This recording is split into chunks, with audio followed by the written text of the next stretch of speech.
Take this. Is he going to chance it? You betcha. Onto the ancient stack he goes. RTK's in position on the high ground. This is going to be sees this. Able to take RTZ, got to be careful. He's back into a silence. He can't blink. The green, it costs him now. eHome get just about every creep. Oh, they just saw him and they knew what he wanted. That really hurts the economy.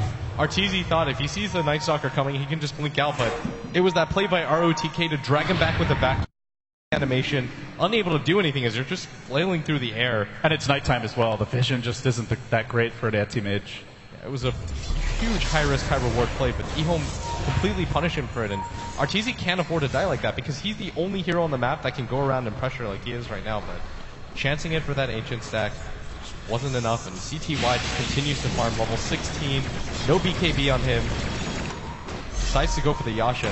This is a huge glass cannon build, but he already does nearly 200 a hit with the Deso. They don't have the best damage over time here. There's a level 1 Battle Hunger, no points in Poison Touch.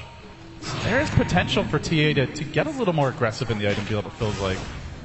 Secret, they're going to need to rely on the team fight. They got to take them down together. They can't try to fight the TA 101. Nobody's strong enough.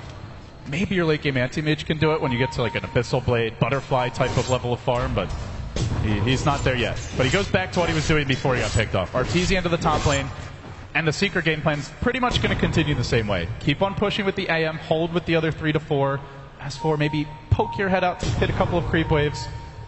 You may even have to rat it already into the trees. And eHome, no, this is the game plan for Secret, and they've been mostly prepared so far, and they're just waiting for him to show his head. There's a lane ward here top. Secret, they've not seen anyone from eHome just yet, but RTZ is just biding his time. Now CTY will show himself. That alone is enough to discourage him. Are they thinking about a jump on CTY? This could be very bad for Secret. They're waiting. They're still waiting to get vision on somebody else. And they're not going to find it. CTY off into the jungle. The rest of Secret do smoke, and they head towards top.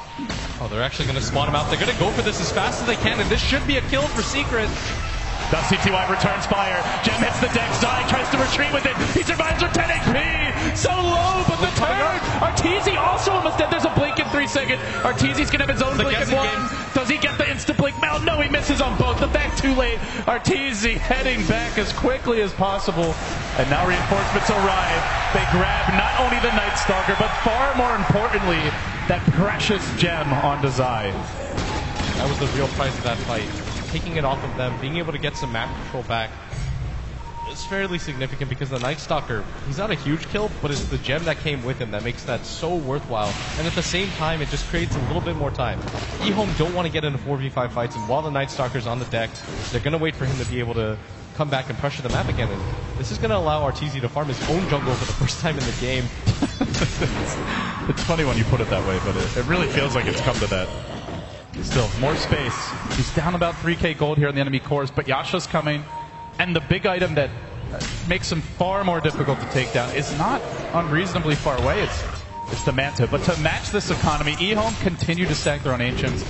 They've been very consistent about farming these as well, and as a result, they're able to hold steady with the 8k, more like 9 to 10k gold lead, it looks like.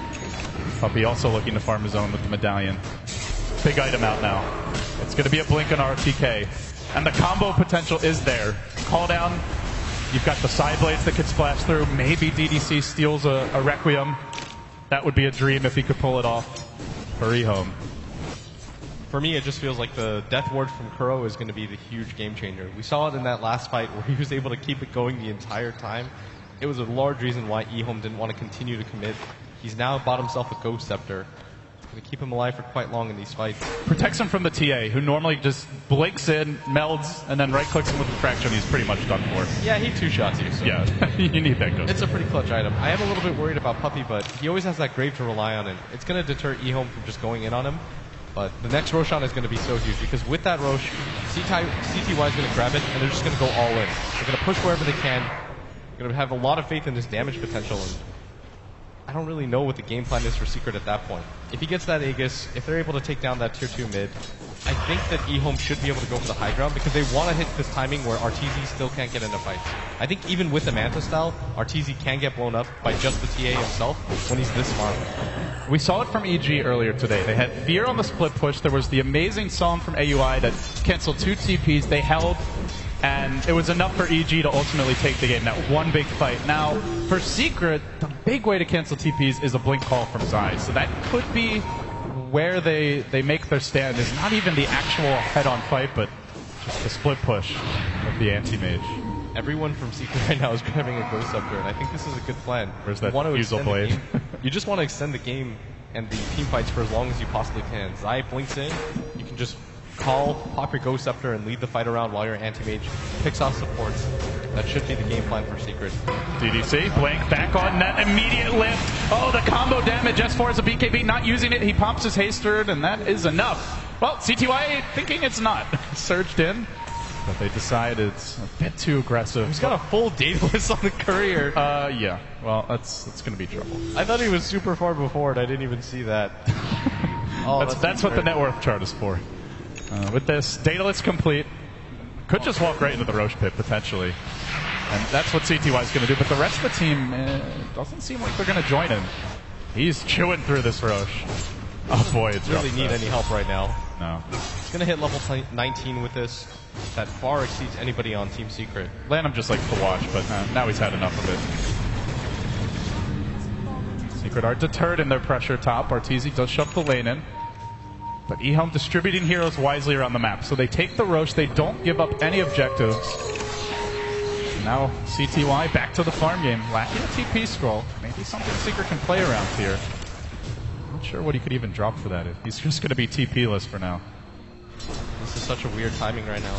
eHome, they're really strong, but they don't really want to get picked off here because Arteezy can just go for the split push. Every single time somebody from eHome dies, Arteezy just shows himself top, continues to go for the split push, but he has to be careful here at top. This game has just turned into like hearing the blink sound every 5 seconds. Blink, blink. Now you see me, now you don't. Now he's just waiting for the wave. Let's see, maybe one more wave, then he'll cut it. He knows that push that you mentioned could well be coming, and safest way to stop it is don't actually approach the creep wave, just hide in the trees, take a page out of HY's book, and then cut them off, only when truly necessary. He's going to go for the split push here. He absolutely has to. There's no real way for them to stop this eHome push mid. He's close to the Manta as well. I'm not quite sure if that's enough, though, at this phase of the game, as CTY just deals a ton of damage. And he's got that Aegis that they have to deal with, too. Oh, Kuro! That Ghost Scepter may well have been required if there was a crit coming out from the Daedalus. I'm pretty sure that just saved his life. It was a good buy. That felt like a Daedalus hit. He's pretty happy about what just happened right there. Here comes the creep cutting, and this is going to be the area where we see the most of Arteezy, is just that kind of rim near the enemy side of the map. But uh-oh, somebody isn't so mobile. It's Puppey, trapped in the trees, will end up going down. Meanwhile, mid, CTY hoping that S4 dares to walk up the ramp. Oh, S4, DD ruined, BKB, no TP! No TP for S4, in trouble. There's the first trap, he could BKB out of the slow and try to man fight. He's gonna go for the Requiem, but no chance in hell! Even through the damage of the Requiem, and it was a lot, the double Rec. Not enough. Yeah, do you think at bottom, by the way, if that was a bad move by Puppey, so Puppey, if anybody shows up in the lane to kill him, it's just free information for Arteezy, because he knows guaranteed 2 heroes down there. One of them has that lockdown ability that he's afraid of before he has his Manta, and it allows him just TP top, split push that lane. It's almost like you just trade a support for information and farm on Arteezy. Like, Puppey won't make a difference in this game anymore. The Hellbear Smashers now also trolling the waves. If Arteezy can't do it, the creeps will provide the needed support. So they have to go in with a very minimal wave, just their own Satyr Tormentor here, and that's not going to help against the backdoor regen. But that's now a completed Butterfly on ZYF. This is just getting ridiculous for Rio. They've got to be frustrated by this, but still with the lead here. In fact, they've been increasing it. A 12k gold lead, a 12k experience lead. Still, despite how aggravating it must be, they're pulling ahead more and more. Yeah, but this is what Secret want. Just continue to extend the game. Hope that eHome overextend like they did last fight. And I don't know if they have it in them. If they overextend again, Arteezy's just going to get so much space. That's going to be like pretty much a butterfly or a basher after, or even close to an abyssal blade after one really bad fight. Yeah, with this lead, you can't really throw it away, especially when you've got such a mobile hero. They have the blink. Live to follow this up. Call down is waiting as well. They're going to immediately force out the blink. They couldn't quite get the silence off. Arteezy could have manted it anyway. Zai fishing with his own blink call. He's not going to connect the urn, stopping a potential blink out. Now they silence him. Anti-Mage Illusions working on the carries here. Zion a bit of danger. S4 there to usher them away, but blinking forward. And CTY the crit. Not coming out, but the back now. S4 Grave, a beautiful goal. And the S4 looking at goal. Kuro with the damage. Not enough though. Now he's on the run too. S4 may also fall as RTK. CTY cutting off the path of retreat and executing Secret inside their own base. Zai, heroics were attempted here, but Body still hitting the floor in numbers, and with a lone catapult mid, they may just try to high ground it now. Hero's just going to go for bottom. They want blood right now. They realize even if S4 has a buyback, he can't really do anything with just 9 souls on it right now. The time grows desperate. Where does Arteezy go? If he goes mid, there's a tier 2. There's a glyph. If he cuts the wave bottom, it's too late. There's already a gigantic wave in here. There's no Requiem on Shadow Feet, no BKB, no buyback either. They only have a buyback on the Witch Doctor, who's lacking the Death Ward. Secret just trying to force cut the waves, but it's really not going to matter. They can't actually threaten racks here. They can't even threaten tier 3s. He blinks back towards mid, trying to prevent an additional lane of racks from falling. But eHome, they strike gold again. They get yet another objective, and they zero in on what would be a crushing upset if they can take this 2-0 from Team Secret. And now eHome farming out the jungle. They're probably just going to wait out the next Roshan if they can. It's up in just 4 short minutes, and this is what Secret have to work with right now. If you don't take any tier 2 towers down, eHome's not afraid. They're realizing, okay, we'll trade 2 or 3 creep waves for Arteezy for a Rax every single time. What Arteezy has to do is just force pressure on one of the tier 2 towers, take it down, so at worst he's trading racks for racks, but eHome every single time deterring him. They save all of their tier 2 towers, so when they go for that death push, there's not a whole lot that he can do, and that's a free racks for them, a 4-man team wipe to go with it, and CTY is just so farmed right now. He has a full MKB.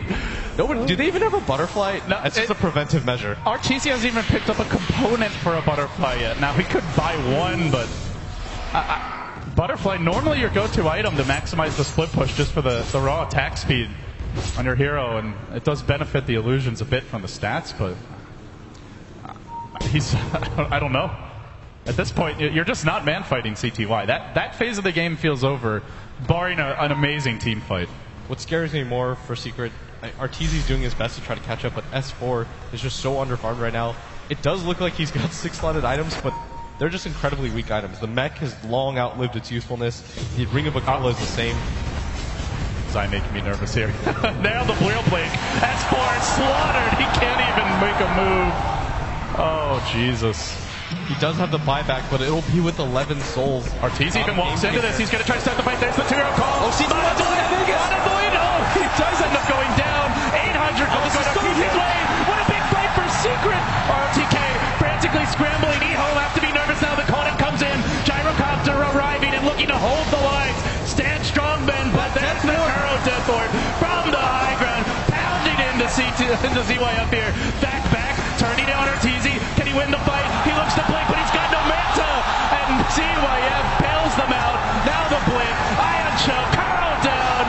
Even with the miraculous of most miraculous fights, it pales in comparison to the raw damage output of eHome. And without even a second of hesitation, Arteezy insta buyback, purchases a basher. He won't have a second life for a very long time now. That's ZYF in a nutshell. CTY, that's the guy we're talking about, but just sneakily runs in. He's like, I also have 20k net worth. Like, did everybody forget about that? If you watch this post games, it's my bad completely. We haven't really talked about the fact that he's 10, 0, and 10 right now. We've focused so much on CTY. It's just